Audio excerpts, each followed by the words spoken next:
Bismillahirrahmanirrahim. Assalamualaikum warahmatullahi wabarakatuh.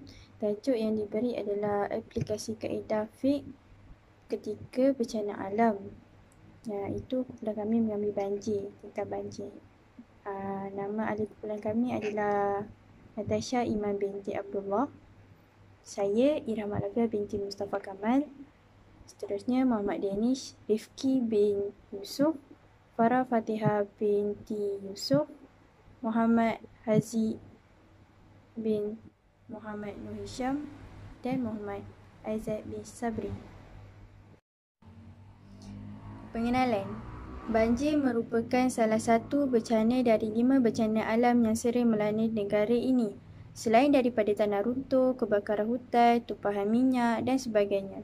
Banjir juga merupakan satu kejadian yang kerap berlaku dan bencana alam yang boleh menyebabkan kerosakan harta benda dan kehilangan nyawa. Bencana banjir yang melanda negara boleh dikategorikan kepada banjir kilat dan banjir monsun. Tempoh sesuatu kejadian banjir itu berlaku sama ada lama atau cepat. Untuk air banjir kembali surut bergantung kepada keadaan sesuatu sungai atau keadaan muka bumi tempat tersebut.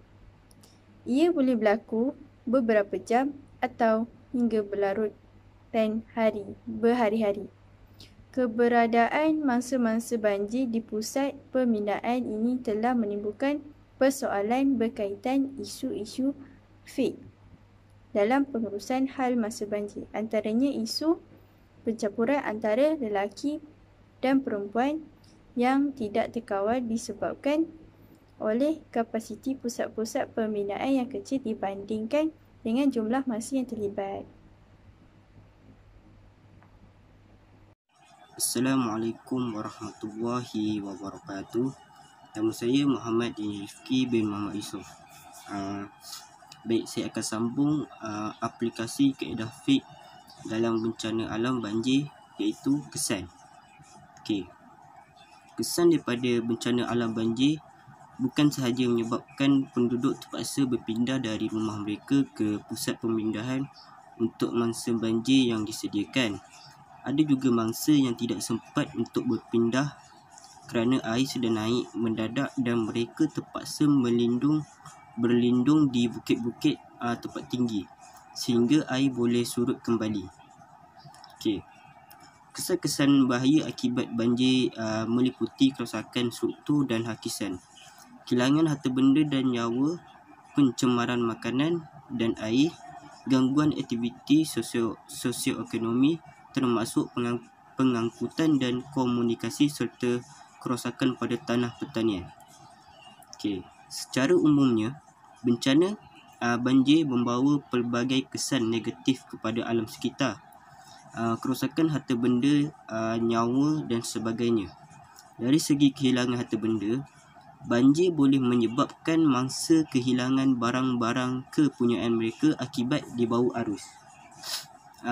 Selain itu, mangsa-mangsa banjir akan mengalami kerugian dan memerlukan kos yang tinggi untuk menggantikan semula segala peralatan yang sudah rosak. Sektor pertanian dan penternakan turut terjejas akibat berlakunya banjir.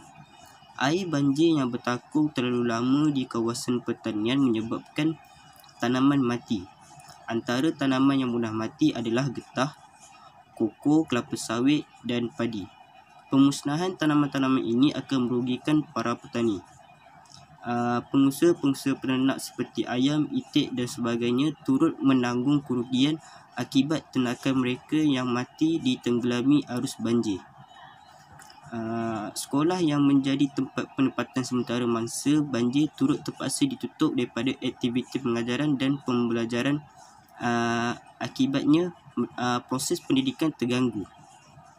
Baik, setakat itu saja daripada saya. Terima kasih. Hai, Assalamualaikum. Nama saya Farah Fatihah binti Yusuf dan saya akan membincangkan tentang kaedah fiqh. Kaedah fiqh ialah kajian yang mengkaji penggunaan zakat dalam pengagihan zakat untuk mangsa-mangsa banjir, tak pun dalam mangsa-mangsa yang dalam kesusahan. Kajian ini juga dapat penambahbaikan dalam menyelaras agihan zakat. Terdapat juga beberapa jenis keperluan asas yang kita perlu tahu seperti pakaian, kenderaan, dari segi perbuatan, makanan, tempat tinggal dan banyak lagi. Bagi orang yang tidak berkemampuan juga dapat memberi sumbangan dengan cara berdoa. Kaedah fiqh ini ialah mengkaji mengenai zakat dan bantuan untuk mangsa-mangsa banjir, menolong orang yang memerlukan, menolong orang dalam kesusahan. Kaedah ini sangatlah penting dalam kehidupan masyarakat Islam. Bismillahirrahmanirrahim. Assalamualaikum warahmatullahi wabarakatuh. Saya Atasha Iman binti Abdullah dari kelas DSI 6A. Saya akan menerangkan tajuk aplikasi kaedah fiqh ketika bencana alam dan saya akan menerangkan tentang qawaid fiqhiyah. Okey, di sini qawaid fiqhiyah, kaedah-kaedah fiqh, qawaid fiqhiyah dalam pengurusan alam sekitar dan penyelesaian permasalahan alam sekitar. Pemahaman tentang kaedah-kaedah fiqhiyah dan relevannya dalam pengurusan alam sekitar akan dapat menyumbang ke arah pemulihan alam sekitar. Okey. Sejak zaman Nabi Adam alaihi salam lagi telah dipraktikkan amalan pengurusan. Okey, sejarah awal menunjukkan faktor akidah, akhlak dan syariah merupakan penentu hala tuju sesuatu pengurusan termasuk dengan alam sekitar. Okey, sebagai khalifah Allah di muka bumi, kita dapat menghayati pelbagai panduan dalam syariah Islam. Seperti yang kita ketahui, syariah merupakan teras dalam Islam dan di dalamnya mempunyai pelbagai bidang ilmu yang mempunyai kaedah-kaedah tersendiri. Kita masuk kepada pengenalan. Terdapat dua pendekatan secara umum yang diamalkan oleh manusia. Yang pertama dirujuk kepada golongan yang menjadikan Al-Quran dan Sunnah sebagai sumber utama bagi segala pengurusan. Manakala pendekatan kedua dirujuk kepada golongan yang bersumberkan keupayaan akal dan persekitaran manusia. Okey, Al-Quran adalah sumber rujukan utama bagi golongan pertama dan As-Sunnah secara praktikalnya ialah rujukan kedua. Okey, pandangan ijma' ulama akan dirujuk sekiranya tidak terdapat dalam dua sumber utama ini. Okey, baik, seterusnya adalah bukti pemilihan manusia sebagai pengurusan alam. Di muka bumi, manusia adalah satu-satunya makhluk Allah Subhanahu Wa Taala yang istimewa, sebaik-baik ciptaan kerana terpilih sebagai khalifahnya. Dalam Al-Quran telah dikatakan oleh Allah kepada malaikat, ingatlah ketika Allah berfirman kepada malaikat, sesungguhnya aku akan menjadikan seorang khalifah di muka bumi. Al-Baqarah ayat yang ke-30. Allah berfirman lagi, dan sesungguhnya telah kami muliakan anak-anak Adam, kami angkut mereka di dataran dan di lautan, kami berikan mereka dari rezeki yang baik-baik dan kami lebihkan mereka dengan kelebihan yang sempurna ke atas makhluk yang telah kami ciptakan. Yang seterusnya adalah kesempurnaan kejadian. Berbanding dengan makhluk lain, keindahan kejadian fizikal manusia adalah terbaik. Keistimewaan ini hanya dapat difahami oleh orang-orang yang berakal dan mahu berfikir sahaja. Dalam surah At-Taghabun ayat yang ketiga telah dikatakan oleh Allah, dia menciptakan langit dan bumi dengan cara yang sungguh layak dan berhikmah, dan dia menentukan bentuk rupa kamu serta memperelokkan rupa kamu, dan kepadanya lah tempat kembali. Okey, Allah menciptakan langit dan bumi dan menurunkan hujan dari langit dan mengeluarkan dari air hujan itu berbagai buah-buahan menjadi rezeki kamu dan menyediakan bahtera bagi kamu supaya bahtera itu berlayar di lautan dengan kehendaknya, dan dia telah menundukkan bagimu sungai-sungai, yakni semuanya untuk kepentingan manusia. Dalam surah Ibrahim ayat yang ke-32. Yang seterusnya adalah sifat-sifat alam menurut Islam. Sifat-sifat kepatuhan alam terhadap ketetapan Allah dapat dilihat dan diukur melalui ketundukan mereka terhadap sifat-sifat positif yang ditetapkan oleh Allah. Antaranya adalah azwaj, yakni azwaj ni bermaksud berpasangan. Maha suci Tuhan yang telah menciptakan makhluk-makhluk semuanya berpasangan, sama ada daripada yang ditumbuhkan oleh bumi atau dari diri mereka atau dari apa yang mereka tidak mengetahuinya. Surah Yasin ayat yang 36. Yang kedua adalah tawazun, iaitu seimbang. Seimbang, maksud tawazun adalah seimbang, iaitu sesuatu yang kadarnya tidak terlebih atau terkurang. Unsur alam ini telah ditentukan kadarnya sebagai contoh kadar air hujan yang diturunkan oleh kehidupan segala makhluk. Ianya terdapat dalam ayat Al-Quran yang bermaksud, dan kami turunkan hujan dari langit dengan sukatan tertentu serta kami tempatkan dia tersimpan di bumi dan sesungguhnya kami sudah tentu berkuasa melenyapkannya. Surah Al-Mu'minun ayat yang ke-6. Seterusnya adalah nasim, sifat nasim iaitu segar. Segar dan merupakan lambang rahmat Allah Subhanahu Wa Taala kepada kehidupan melalui tiupan angin dan penurunan air hujan. Kita dapat merasai kesegaran alam. Al-Quran menggambarkan sifat nasim melalui kesuburan tanah yang menampilkan kehijauan dan kesuburan tumbuhan di kawasan lembah dan gunung ganang. Okay, dalam surah Al-Baqarah ayat yang ke-164, sesungguhnya dalam penciptaan langit dan bumi silih berganti malam dan siang, bahtera yang berlayar di lautan membawa muatan berguna bagi manusia dan apa yang Allah turunkan dari langit berupa air, lalu air itu dia menghidupkan bumi sesudah mati. Seterusnya adalah sifat jamal iaitu cantik dan indah. Siapa-siapa yang ada nama Jamal kan, dia handsome lah kot. Okay. Cantik dan indah. Selain keindahan pandangan yang digambarkan melalui fauna, Al-Quran juga mengajak manusia menelusuri pandangan kepada pelbagai spesies tumbuhan. Perkara ini jelas dinyatakan Allah melalui firman-Nya yang bermaksud, dan kamu melihat bumi ini kering, dan apabila kami turunkan air ke atasnya, hiduplah bumi itu dan menumbuhkan berbagai macam yang indah. Surah Al-Hajj ayat yang ke-5. Dan seterusnya adalah sifat tunduk, patuh dan bertasbih kepada Allah. Okey, mempunyai sifat kerohanian yang amat tinggi iaitu mereka sentiasa tunduk, patuh dan bertasbih kepada Allah Subhanahu Wa Taala. Segala yang ada di langit dan di bumi tetap mengucap tasbih kepada Allah dan Dialah yang Maha Kuasa lagi Maha Bijaksana. Surah Al-Arsh ayat 1. Fana, seluruh makhluk akan binasa, iaitu bersifat tidak kekal. Sesiapa sahaja dan apa sahaja tumbuh-tumbuhan di muka bumi ini bersifat tidak kekal dan ia akan mati. Firman Allah yang bermaksud, tiap-tiap diri akan merasai mati, kemudian kamu akan dikembalikan kepada kami untuk menerima balasan. Dalam surah Al-Ankabut ayat 57. Okay. Melalui sini juga kita dapat melihat dalam Islam semua manusia adalah dari keturunan Nabi Adam yang dimuliakan oleh Allah Subhanahu Wa Taala dan dianugerahkan pelbagai keistimewaan berbanding makhluk lain.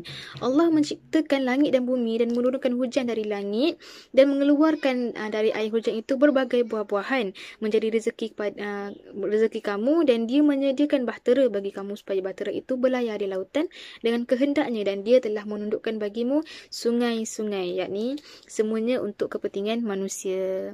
Okay, itu sahaja daripada saya. Sekian. Assalamualaikum warahmatullahi wabarakatuh.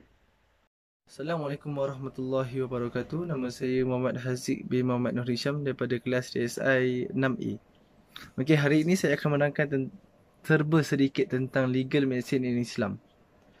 Okey, sebelum saya masuk lebih mendalam kepada legal medicine in Islam, saya akan menyentuh serba sedikit tentang bencana alam yang berlaku di Malaysia. Okey, kita dapat tengok kat sini, dekat Malaysia paling jarang berlaku bencana alam. Bencana alam yang selalu berlaku pun banjir kilat, tanah runtuh.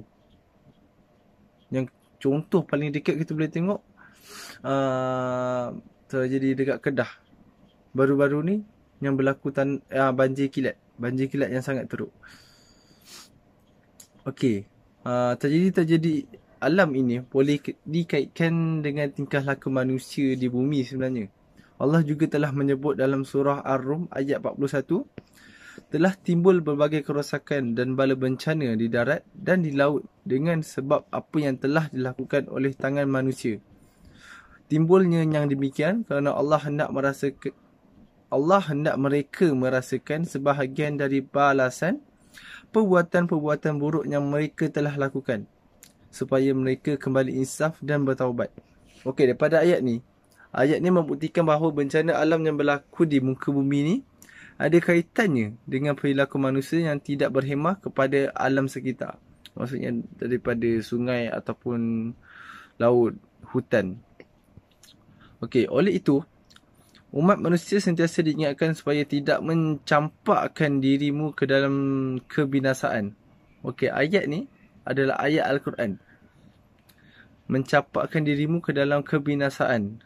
Okey, ayat ni ada dalam surah Al-Baqarah ayat 195. Tindakan-tindakan manusia yang mengganggu dan memusnahkan keseimbangan ekologi adalah satu tindakan yang akan membawa manusia ke arah kemusnahan. Ini kerana hubung kait antara manusia dan alam sangat rapat. Manusia yang memusnahkan alam boleh diibaratkan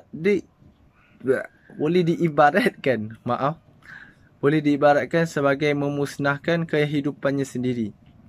Okey. Saya masuk kepada legal maxim. Firstly, kita akan tengok maksud legal maxim in Islam. Okey, legal maxim in Islam ni bermaksud undang-undang maksimum dalam Islam ataupun peraturan umum. Peraturan yang digunakan dalam, macam mana saya nak kata, yang digunakan sebagai peraturan umum. Okey, kita tengok kepada fungsi legal in Islam. Okey, fungsi dia, legal maxim ni digunakan sebagai prinsip dalam pelbagai masalah kaedah fiqh.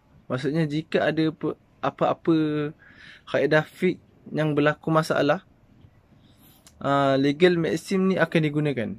Peraturan-peraturan yang umum ini akan digunakan sebagai satu petunjuk ataupun satu pegangan dalam mahkamah. Begitu. Okey, itu saja daripada saya. Saya serahkan kepada kawan saya.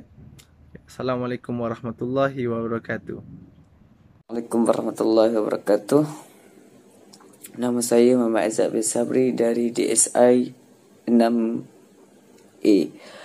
Kesimpulan, keadaan darurat yang disebut dalam kaedah fiqh haruslah selari dengan pelaksanaan agihan zakat setelah kadarnya diketahui.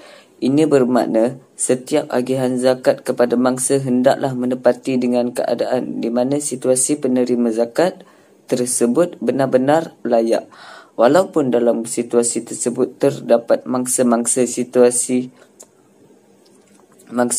yang hartanya telah musnah, namun boleh jadi mereka mempunyai harta-harta di luar kawasan yang dilanda banjir. Mereka mempunyai anak-anak serta ahli keluarga yang berada di perantauan. Mereka juga mempunyai aset lain, sumber keuangan atau lain-lain sumber yang dapat membantu mangsa-mangsa ini ketika berada dalam situasi bencana. Maka ianya kembali pula kepada pihak pengurusan zakat dalam menentukan kelayakan mereka sebagai salah seorang asnaf zakat, sama ada mereka sememangnya berada dalam keadaan darurat untuk meneruskan kehidupan atau sebaliknya. Justru itu sesuai dengan apa yang disebut dalam kaedah fiqh, iaitu setiap darurat ditentukan dengan kadarnya. Sekian. Assalamualaikum warahmatullahi wabarakatuh.